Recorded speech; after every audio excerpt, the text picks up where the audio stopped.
Yung mga Kalingap, dito tayo ngayon sa hospital at bisitahin natin si Kuya Ramil kung anong balita sa operation. Kasama po natin si Sir E. Reyes. Kasama po natin dito sa pagbisita kay Kuya Ramil. Yan po, dito po si nanay ni Kuya Ramil. Nay, kamusta po yung operation ni Kuya Ramil? Ay, okay muna po. Kaya lang ay sa ngayon po, hindi pa siya nakakagaanong kilala. Hindi siya nakakakilala? Pero at least nagising siya. Okay. Mga ilang araw po siyang walang malay? Ay, isang araw lang naman po. Tapos nagising. Nung pagka-opera po niya ay talagang nahirapan po si doktor. Si doktor. Wala. Alas 9 pinasok. Tapos alas 11 nagsimula kasi inabot siya. Nagsisod, nagkumbulsyon. Tapos alas 11 na po nakasimula ng pag-opera yun. Ng gabi po? Ng gabi. Ay, maga. Natapos po ay alas 6. Alas 6 ng gabi? Hapon. Tagal po talaga ang operation. Matagal. Tapos nagkamalay siya ay pagka-umaga na. Tapos nung pagka-opera niya, 2 araw, nagsisisigaw. Ayun, nagkarakalma naman po. May 2 araw yun laging nagwawala. Pagpapasok ko doon ay napapatalis ako. Sige ang banya, sige ang harap kaya, sige ang gano'n. Sako, ano po nurse ang ini, ba't ka dito po yan? Talaga pong ganyan na yan. Ngayon, kasi masakit. Naman po, 2 araw. 2 araw na nakakalipas ng simula ng pagka-opera niya, nagkarakalma naman. Tapos yun, inantay ko po si doktora at wala pa. Nang dumating si doktora, tinanong ko siya, sabi ko, Dok, ano na po yung anak ko? Ano po magiging resulta niyang niya? Nanay, mayroon pong yan. Pag uli po ninyo doon sa inyo, ay pagbabago po yan, magiging agresibo po yan, tapos magagalitin. Kunti pong pasensya. Kailan naman po yan, Dok, magiging yung makakaalala, pati hindi kami nakaaalaala.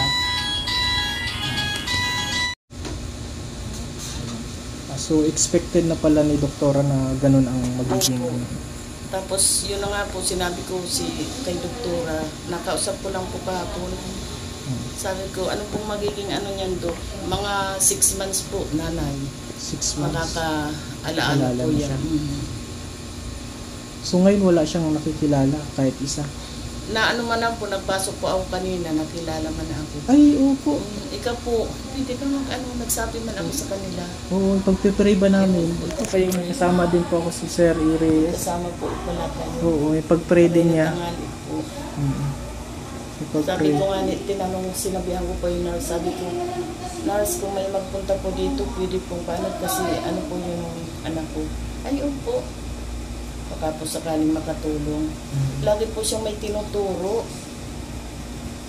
Nung 2 araw lang niya hagnag, ano yun? Nakakasalita po siya? Nahihirapan siya din. Pero nakakasalita? Nakakasalita. Lolo, sabi niya. Lolo.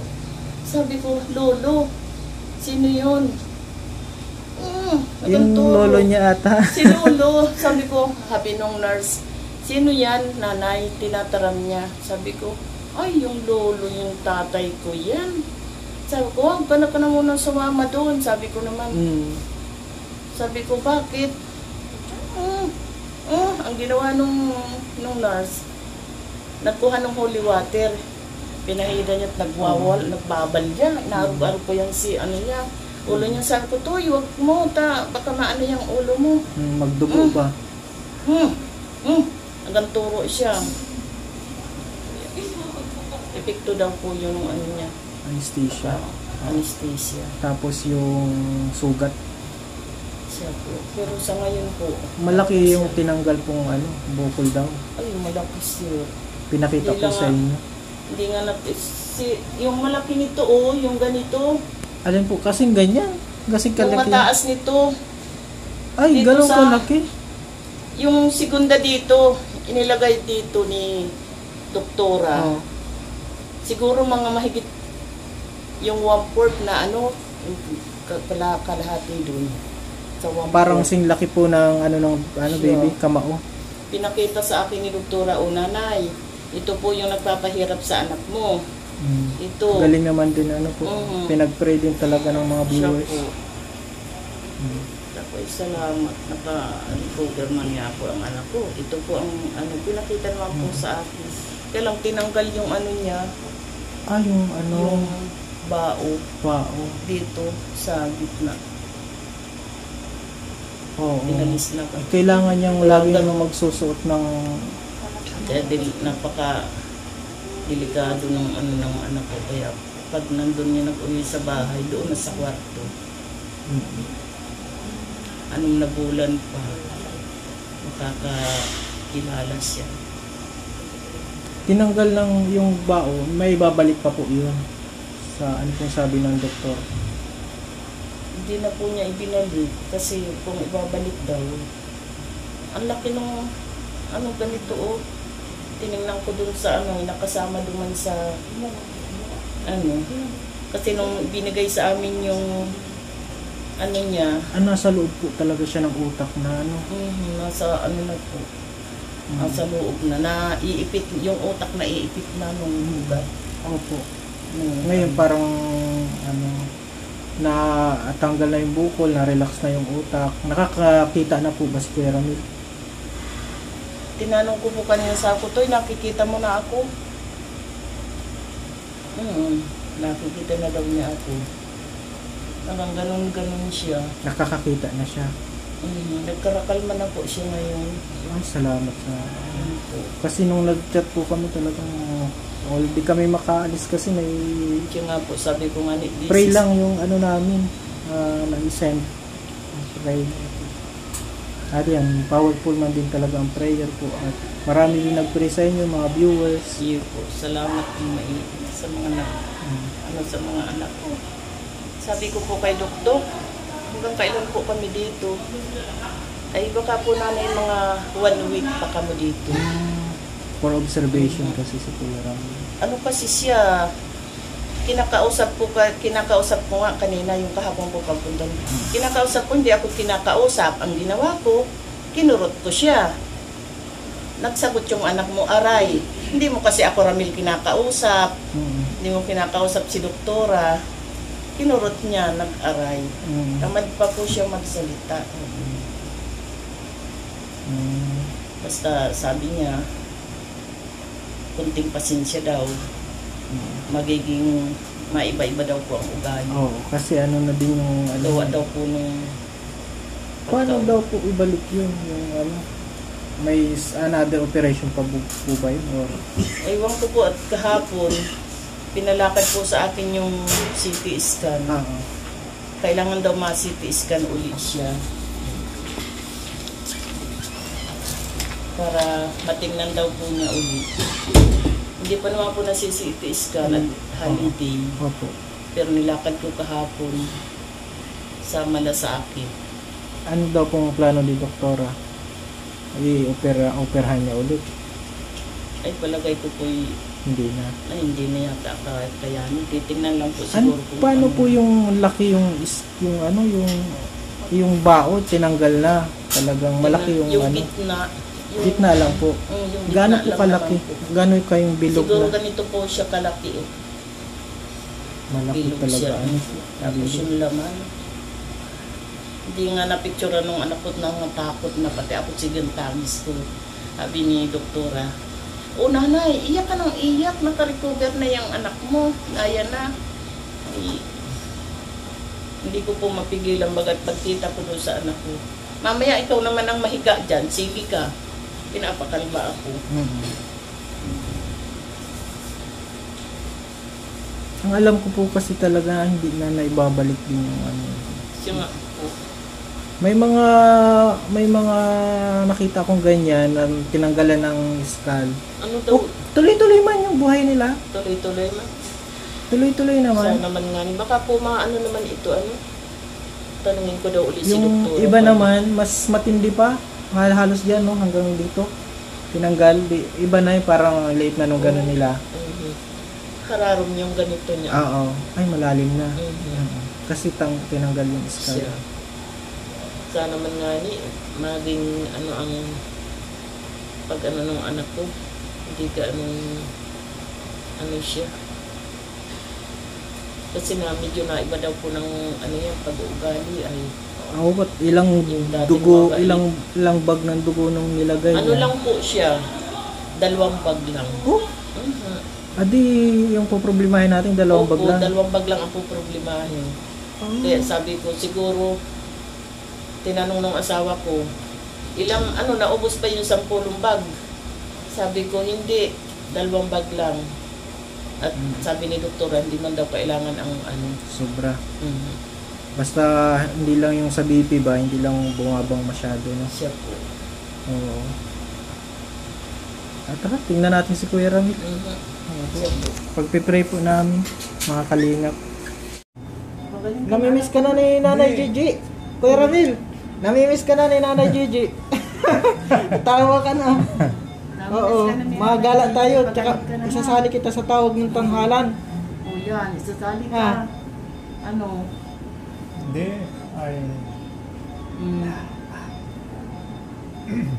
Galing ka na. Wow.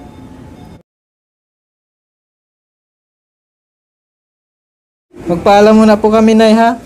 At magbalita na lang po kayo kung ano yung mga progress, kailan siya uuwi. Opo. Tapos yung mga progress kasi di na siya nakakilala, pero nakilala si Nanay Gigi. Nagtawa. Binanggit ko nga po sa kanya, Oo. yung sabi ko, Ramil, mapunta dito sila pastor. Kaibahan si Nanay Gigi. Nag-ngirit siya. Ay dapat, kas mahirap. Mahirap kasing magpasok dyan eh. No? Nga po. Bawal si Nanay Gigi. Nay, panggaragastos, Nay. Tapos pag may problema, Nay, mag-chat ka kung ano, at syempre, natin, tulong-tulong tayo para goal natin na makabalik si Kuya Ramil sa paglilingkod sa Panginoon. Nay? Opo. At syempre may mga 2 pa man siya anak, pagpatuloy niya yung pagsuporta niya at magkaroon siya ng mas maganda pang future. Yun yung pinagpipray natin kay Kuya Ramil. Nay, pakatatag ka, huwag kumain ka ng maayos, tutulog ka ng maayos at baka ikaw ay Ito nga po, sige, ang ko dito, nabuboring na nga ni ako. buboring ka, Nay? Mag-usap-usap lang kayo. Lagi nung anak ko ako, amin, pagaling ka natutoy at ay makauwi na tayo. Sabi ni Ramil. Oo. Sige lang po. May binabanggit siya. Ano po? Bansalita baga siya. Opo. At bitid po yung natin at bawal daw magkuha ng video. Sige, Nay. God bless. Tuloy lang po tayo sa panalangin. Salamat po sa Yan inyo. po. Sige po. Sige po. God bless.